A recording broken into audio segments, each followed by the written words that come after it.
तो आज मैं आपको एक अनोखी रहस्यमय कहानी सुनाऊंगा। अगर आप चैनल पर नए हैं तो अभी सब्सक्राइब कर ले तथा कहानी पूरा देखें। अंत में एक अनोखा रहस्य छुपा है। धन्यवाद। तो सुनिए। बहुत समय पहले की बात है। एक समृद्ध नगर में विक्रम नाम का एक बहुत बड़ा व्यापारी रहता था। विक्रम ने अपने जीवन में अपार धन कमाया था और वह खुद को महादेव का सबसे बड़ा भक्त मानता था। उसने शहर के बीचों बीच सोने का एक भव्य मंदिर बनवाया और हर साल लाखों का दान करता। उसे गर्व था कि वह जितना दान करता है उतना कोई और नहीं कर सकता। एक रात विक्रम के सपने में एक तेजस्वी प्रकाश पुंज प्रकट हुआ और एक गंभीर आवाज आए, विक्रम, तुमने मंदिर तो सोने का बना पर क्या तुमने मुझे देखा है? यदि तुम मेरा वास्तविक साक्षात्कार करना चाहते हो तो कल भोर में नगर के सबसे पुराने और गंदे नाले के पास रहने वाले मोची के पास जाना। उसके पास एक पुराना आईना है, वही तुम्हें मेरे दर्शन कराएगा। अगली सुबह विक्रम हैरानी में उस मोची के पास पहुंचा। उस मोची का नाम बुद्धू था। वह फटे हुए कपड़ों में बैठा पुराने जूतों को टाँके लगा रहा था। विक्रम ने अहंकार से कहा, अरे ओ मोची, सुना है तेरे पास कोई दिव्य आईना है जिसमें महादेव दिखते हैं। कहाँ है वह? मैं उससे खरीदने आया हूँ। बुद्धू मोची ने सर उठाया और शांति से बोला, साहब, मेरे पास कोई दिव्य आईना नहीं है। बस एक पुराना धुंधला शीशा है जिससे मैं अपनी झोपड़ी की धूल साफ करता हूँ। पर अगर आप देखना चाहते हैं तो देख लीजिए। बुद्धू ने अपनी झोपड़ी के कोने से एक धूल भरा टूटा हुआ आईना निकाला। विक्रम ने जैसे ही उसमें अपनी शक्ल देखी, उसे केवल अपना चेहरा दिखा, महादेव नहीं। विक्रम चिल्लाया, तू मुझसे झूठ बोल रहा है, इसमें तो कुछ नहीं है। बुद्धू मुस्कुराया और बोला, साहब, इस आईने पर धूल बहुत है। जैसे जैसे आप दूसरों की सेवा करेंगे इसकी धूल साफ होगी। विक्रम को बात समझ नहीं आई, पर उसने एक खेल की तरह इसे लिया। उसने पूरे दिन उस मोची की मदद की। उसने उन लोगों के जूते सिले जिनके पास पैसे नहीं थे। उसने नाले के पास भूखे बच्चों को खाना खिलाया। पहली बार विक्रम ने दान नहीं किया था, बल्कि सेवा की थी। शाम तक उसके महंगे कपड़े गंदे हो गए थे और उसका चेहरा पसीने से तरफ बतर था। थका हुआ विक्रम फिर से उस आईने के सामने खड़ा हुआ। जैसे ही उसने आईने में देखा, इस बार उसे अपना चेहरा नहीं दिखा। उसे उस आईने में पूरा ब्रह्मांड दिखने लगा। उसने देखा कि वह ही महादेव जो सोने के मंदिर में बंद थे, वे उस मोची के फटे हुए टांकों में, उस भूखे बच्चे की मुस्कान में और खुद विक्रम के भीतर धड़क रहे थे। विक्रम की आंखों से आंसू बहने लगे। उसका मैं मर चुका था। उसे समझ आया कि सोने का मंदिर महादेव का घर हो सकता है, लेकिन महादेव का वास तो उस हृदय में है जो दूसरों के लिए छोटी ये धड़कता है। बुद्धू मोची ने धीरे से कहा, साहब, महादेव आईने में नहीं थे, वे तो हमेशा से आपके भीतर थे।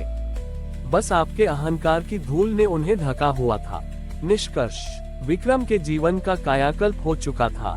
वह सोने के महल को छोड़कर अब अक्सर बुद्धू मोची की उस छोटी सी झोपड़ी के बाहर बैठता। लोग हैरान थे कि इतना बड़ा सेठ एक मोची के चरणों में क्या कर रहा है, लेकिन विक्रम के लिए अब पद और प्रतिष्ठा का कोई मूल्य नहीं था। एक दिन नगर में एक भयंकर महामारी फैली। इस बीमारी का कोई इलाज नहीं मिल रहा था। नगर के अमीर लोग अपने अपने महलों के दरवाजे बंद करके छुप गए। विक्रम के पास भी विकल्प था कि वह अपने सुरक्षित महल में चला जाए, लेकिन उसने वह पुराना आईना अपने हाथ में लिया। जैसे ही उसने आईने में देखा, उसे आईने की सतह पर कुछ शब्द उभरते हुए दिखाई दिए, भय ही विष है और सेवा ही अमृत। विक्रम ने बुद्धू मोची से पूछा, मित्र, क्या हम इन बीमार लोगों की मदद कर सकते हैं? उद्धरण चिन्ह। बुद्धू ने मुस्कुराकर कहा, विक्रम, जिस आईने ने तुम्हें शिव दिखाए, वही तुम्हें रास्ता भी दिखाएगा। इसे लेकर बीमारों के बीच जाओ। विक्रम वह आईना लेकर नगर के अस्पताल और गलियों में निकल पड़ा। अद्भुत बात यह हुई कि जो भी बीमार व्यक्ति उस आईने में अपना प्रतिबिंब छाया देखता, उसे अपने भीतर एक असीम ऊर्जा महसूस होती। उस आईने में अपनी शक्ल देखते ही लोगों को याद आता कि वे केवल एक नश्वर शरीर नहीं, बल्कि साक्षात शिव का अंश है। जैसे जैसे लोगों का आत्मविश्वास जागा, बीमारी का प्रभाव कम होने लगा। नगर के राजा को जब ये पता चला तो उसे ईर्ष्या हुई। उसने सोचा कि यह जादू उस आईने में है। राजा ने विक्रम से वह आईना छीन लिया और उसे अपने दरबार के सबसे ऊंचे स्थान पर लगवा दिया। राजा ने घोषणा की, अब ये दिव्य आईना केवल मेरी प्रजा के खास लोगों के लिए होगा। लेकिन जैसे ही राजा ने उस आईने के सामने खड़े होकर अपना चेहरा देखा, आईना अचानक काला पड़ गया। उसमें कुछ भी दिखाई नहीं दे रहा था। राजा क्रोधित होकर बोला, ये बेकार का आकांक्ष है, इसे तोड़ दो। जैसे ही सैनिकों ने आईने पर प्रहार किया, उसमें से एक गूंजती हुई आवाज आए, अहंकार की छाया को प्रकाश स्वीकार नहीं करता। आईना टूटा नहीं, बल्कि तरल होकर बहने लगा और देखते ही देखते वह पारे मर्क्यूरी की तरह जमीन पर बिखर गया।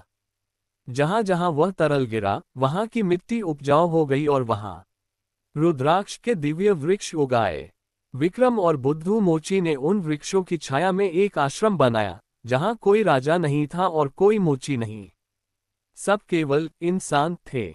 विक्रम ने अपना वह सोने का मंदिर तुड़वाकर उस धन से एक ऐसा अस्पताल बनाया जहां इलाज दवाओं से कम और करुणा से ज्यादा होता था।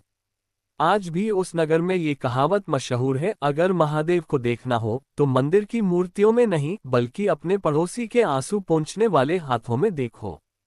विक्रम अब व्यापारी नहीं था, वो स्वयं एक आईना बन चुका था जिसमें जो भी देखता उसे शिव के दर्शन हो जाते। हमारी और भी आध्यात्मिक एवं अनोखी कहानियां देखने के लिए हमारे चैनल पर जाएं तथा धार्मिक एवं पौराणिक अनोखी कहानियां हमारे चैनल पर है। कृपया जाके देखें तथा हमारे चैनल को सब्सक्राइब करके रखें और वीडियो लाइक जरूर करें। धन्यवाद।